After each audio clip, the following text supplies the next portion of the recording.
Dining রুমে ফিরে এসে রিনি দেখলো পরিবেশটা বেশ উৎসব মুখর। রায়হান চৌধুরী আর শেহজাদ মুখোমুখি বসে বেশ জমে খাওয়া দাওয়া করছেন। সীমা বেগম হাসি মুখে খাসির মাংসের বাটিটা শেহজাদের দিকে এগিয়ে দিতে দিতে বললেন, শেহজাদ, রিনি কিন্তু মোটো ওরকম শান্তশিষ্ট নেই রে, ভার্সিটিতে তোকে আবার বেশি জ্বালানো পোড়ানো করছে না তো? শেহজাদ আর চোখে একবার রিনির দিকে তাকালো। রিনি তখন মিষ্টি একটা অবোধ বালিকার মতো প্লেটে ভাত মেখে খাচ্ছিল, যেন সে পৃথিবীর সবচেয়ে নিষ্পাপ অনুগত ছাত্রী। সে যার ডাল দিয়ে ভাত মেখে গম্ভীর গলায় বলল, না খালামণি, জ্বালানো মানে?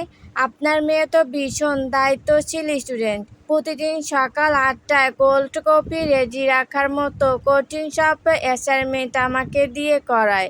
কথাটার আসল অর্থ শুধু রিনি বুঝলো। সে গ্লাসের পানিতে প্রায় চুমুক দিতে গিয়েও আটকে গিয়ে কেসে উঠল। রায়ান পাশ থেকে প্লেট থেকে একটা মুরগির ঠ্যাং মুখে পুরে ফিসফিস করে বলল, দুলাভাই স্যার, আপনি তো দেখছি সত্যি সত্যি রিনা খানের পার্সোনাল অ্যাসিস্ট্যান্ট হয়ে গেছেন। তবে সাবধান, ও কিন্তু রাগলে ক্যাফেটেরিয়ার প্লেট ছুঁড়ে মারে। রায়ান, তুই তোর প্লেটে নজর দিবি। রিনি রায়ানের পায়ে টেবিলের নিচে এক লাথি মারল। খাওয়া দাওয়া শেষে বিদায় নেওয়ার সময় দরজায় এসে দাঁড়ালো শেহজাদ। সীমা বেগম রিনির হাতটা শেহজাদের হাতের উপর রেখে বললেন, আজ তোদের একসাথে থাকতে দিলাম না কারণ সমাজটা তো একটু অন্যরকম। তবে সামনের সপ্তাহে তোর আব্বু কাজীর সাথে কথা বলছেন। আর দেরি করব না। শেহজাদ রিনির হাতের উপর থাকা নিজের হাতের স্পর্শটা একটু শক্ত করে ধরে বলল, খালামণি, আপনি কোনো চিন্তা করবেন না। এবার আর কোনো সিদ্ধান্ত ভুল হবে না। কথাটা বলার সময় শেহজাদ এক মুহূর্তের জন্য রিনির চোখের দিকে তাকালো। রিনি নিজের হাতটা ছাড়িয়ে নেওয়ার কোনো চেষ্টা করলো না, বরং এক অদ্ভুত নীরব সম্মতি যেন দুজনের মাঝে ছড়িয়ে পড়ল। পরদিন সকাল 7:45। আজ রিনি একটু ইচ্ছে করে সাধারণ একটা হালকা নীল রঙের সুতির সেলোয়ার কামিজ পরে ভার্সিটিতে এসেছে। ক্লাসরুমে ঢুকে যথারীতি সেই 4 নম্বর রো এর কর্নার সিটে বসতে সে অবাক হয়ে গেল। টেবিলের উপর শুধু কফির কাপই নেই, তার পাশে রয়েছে ক্যাফেটেরিয়ার প্লেটে সাজানো ধোয়া ওঠা গরম সিঙাড়া আর একটা সুন্দর নীল গোলাপ। গোলাপের ডাঁটিতে একটা ছোট চিরকুট মোড়ানো। রিনি দ্রুত চিরকুটটা খুলল। তাতে আঁকাবাঁকা কোরিয়ান অক্ষরে লেখা কিছু বাক্য, আর নিচে বাংলা অনুবাদ। শর্ত নম্বর 1 পূরণ করা হলো, সিঙ্গারা আর কফি, নীল গোলাপটার বোনাস। আর হ্যাঁ, কাল রাতে ডায়েরি লেখার কথা ভেবে বেশি লজ্জা পেলে ক্লাসে লেকচার শুনতে সমস্যা হতে পারে। S S. রিনি এক হাতে নীল গোলাপটা নিয়ে নাকের কাছে ধরল। অদ্ভুত এক হালকা মিষ্টি সুবাস। তার গালে আবারও সেই পরিচিত লালচে আভা ফুটে উঠল। লোকটা দিন দিন বড্ড বেশি স্মার্ট হয়ে যাচ্ছে। ঠিক 8টা বাজতে শেহজাদ ক্লাসে ঢুকলো। পরনে একটি নেভি ব্লু ব্লেজার আর সাদা শার্ট। ব্লেজারের পকেটে গুজে রাখা একটা নীল রঙের কলম, যেটা রিনির পরা ড্রেসের সাথে হুবহু মিলে যাচ্ছে। পুরো 1 ঘন্টা ক্লাসে শেহজাদ একবারের জন্য রিনির দিকে সরাসরি তাকালো না। একদম নিখুঁত আর পেশাদার লেকচার দিয়ে গেল। কিন্তু লেকচারের একদম শেষ মুহূর্তে যখন সে ব্ল্যাকবোর্ডে প্রজেক্টের সামারি লিখছিল, তখন ঘুরে হঠাৎ রিনির দিকে তাকালো। আজকের লেকচার থেকে আমি একজনকে একটা ছোট প্রশ্ন করব। Role 42, Asfia Rini, stand up. Rini হঠাৎ নিজের নাম শুনে চমকে উঠল। কফির কাপটা প্রায় উল্টে যাচ্ছিল। সে কোনো মতে বেঞ্চে থেকে উঠে দাঁড়িয়ে বলল, ইয়েস স্যার। শেহজাদ গম্ভীর চশমার ওপর দিয়ে তাকালো। আমার নীল গোলাপের মতো নীল কেমিক্যালের উপর ভিত্তি করে কোন মাইক্রো অর্গানিজমের ডাইভার্সিটি মেজার করা হয়? প্রিসাইজলি উত্তর দাও। পুরো ক্লাসের সব স্টুডেন্ট ঘুরে রিনির দিকে তাকালো। রিনি এক মুহূর্তের জন্য থেমে গেল। তারপর শেহজাদের চোখে সেই চ্যালেঞ্জিং দৃষ্টি দেখে নিজের আত্মবিশ্বাস ফিরে পেল। স্যার, ওটা সায়ানো পলাশ কটন বা সায়ানো পাইসি গ্রুপ, যা পানির ইকোসিস্টেমের মেজারমেন্টে ব্যবহৃত হয়। শেহজাদ ঠোঁটের কোণে হালকা এক চিলতে হাসি চেপে রেখে বলল, passionate answer, good, sit down. Class শেষ হওয়ার পর শিক্ষার্থীরা যখন একে একে বেরিয়ে যাচ্ছিল, রিনির 2 বান্ধবী ফারহানা আর নাবিলা ওকে ঘিরে ধরল। দোস্ত, নতুন ছাত্র ওকে এত নোটিস করে কেন বলতো? নাবিলা চোখ বড় বড় করে বলল, কালকের মিটিং, আজকে প্রশ্ন করা, আবার তোকে নিয়ে ক্লাসের বাইরে কথা বলা, কিছু তো ডালমে কালা হে।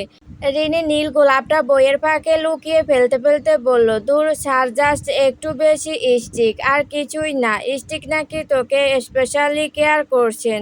ফারহানা মুচকি হেসে বলল, আমরা কিন্তু শুনলাম স্যার নাকি এখনো ব্যাচেলার।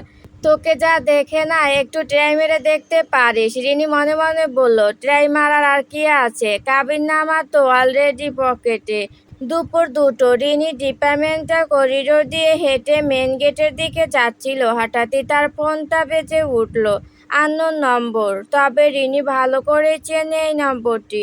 হ্যালো। রিনি ফোন কানে দিয়ে বলল, ক্যান্টিনের পেছনে বটতলায় আয়, 2 মিনিট সময়। শেহজাদের সংক্ষিপ্ত ও গম্ভীর কণ্ঠ ভেসে এলো। আমি এখন বাসায় যাচ্ছি স্যার, আজ কোনো মিটিং নেই। আজকের সেশনের সেকেন্ড কন্ডিশন বাকি রিনি। 5 মিনিটের মধ্যে না এলে আমি মেন গেটের সবার সামনে তোর হাত ধরে গাড়ি পর্যন্ত নিয়ে যাব। Choice is yours. Shehzad phone কেটে দিল। রিনি দাঁতে দাঁত চেপে ফোনটা ব্যাগে রাখলো। এই লোকটা দিন দিন মহাপাজি হয়ে উঠছে। ক্যান্টিনের পেছনে বটতলাটা বেশ নির্জন, বড় বড় গাছের ছায়া, জায়গাটা বেশ ঠান্ডা। রিনি গিয়ে দেখলো শেহজাদ গাছের গুঁড়িতে হেলান দিয়ে দাঁড়িয়ে আছে, হাতে 2টো আইসক্রিমের কোন। রিনি কাছে গিয়ে হাত দুটো পাশে বেঁধে বলল, এখন আবার আইসক্রিম কেন স্যার? এসব খাইয়ে কি আমাকে ঘুষ দেওয়া হচ্ছে? শেহজাদ একটা কোন রিনির দিকে বাড়িয়ে দিয়ে বলল, ঘুষ নয়, এটা শর্ত নম্বর 3 এর অংশ, তোকে ইমপ্রেস করার অপচেষ্টা। রিনি আইসক্রিমটা হাতে নিল। আইসক্রিম খাইয়ে রিনি চৌধুরীকে ইমপ্রেস করা এত সহজ না, আমি জানি। শেহজাদ আইসক্রিমে একটা কামড় দিয়ে হালকা হেসে বলল, তাই তো তোকে অন্য একটা কথা বলতে এলাম। কি কথা? শেহজাদ একটু এগালো। তার ছায়াটা একদম রিনির উপরে এসে পড়ল।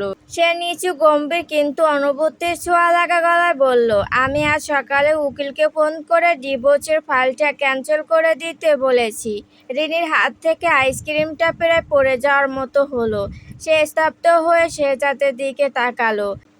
ক্যান্সেল করে দিয়েছেন মানে? আপনি না বললেন মিউচুয়াল ডিভোর্স চান? রিনির গলা শুকিয়ে এলো। শেহজাদ রিনির চোখের দিকে সোজা তাকিয়ে বলল, হ্যাঁ, 3 দিন আগে চেয়েছিলাম, কারণ তখন ভেবেছিলাম তুমি আমার লাইফে একটা ভুল অধ্যায়।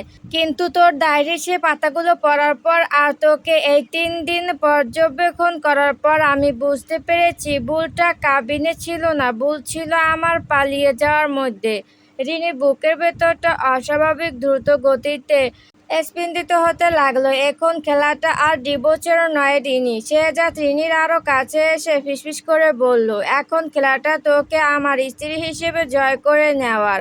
1 মাসে যে সময় তুই আমাকে দিয়েছিলি, সেই 1 মাস শেষ হওয়ার আগেই তোকে আমার প্রেমে ফেলতে না পারলে আমার পিএইচডি ডিগ্রিটাই বেকার। রিনি বাকরুদ্ধ হয়ে দাঁড়িয়ে রইল। রিনির মুখ থেকে কোনো কথা বের হলো না। তার হৃৎপিণ্ড তখন এত জোরে লাফাচ্ছিল যে মনে হচ্ছিল শেহজাদ বোধহয় সেই শব্দ শুনতে পাচ্ছে।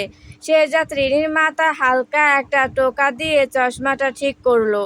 আইসক্রিমটা গলে যাচ্ছে রিনি চৌধুরী, তাড়াতাড়ি শেষ কর। বিকেলে কিন্তু আমাদের প্রথম অফিসিয়াল ডেট। খালামণি আমাকে তোকে নিয়ে শপিংয়ে যেতে বলেছেন। শেহজাদ ধীরে পায়ে হেঁটে চলে গেল।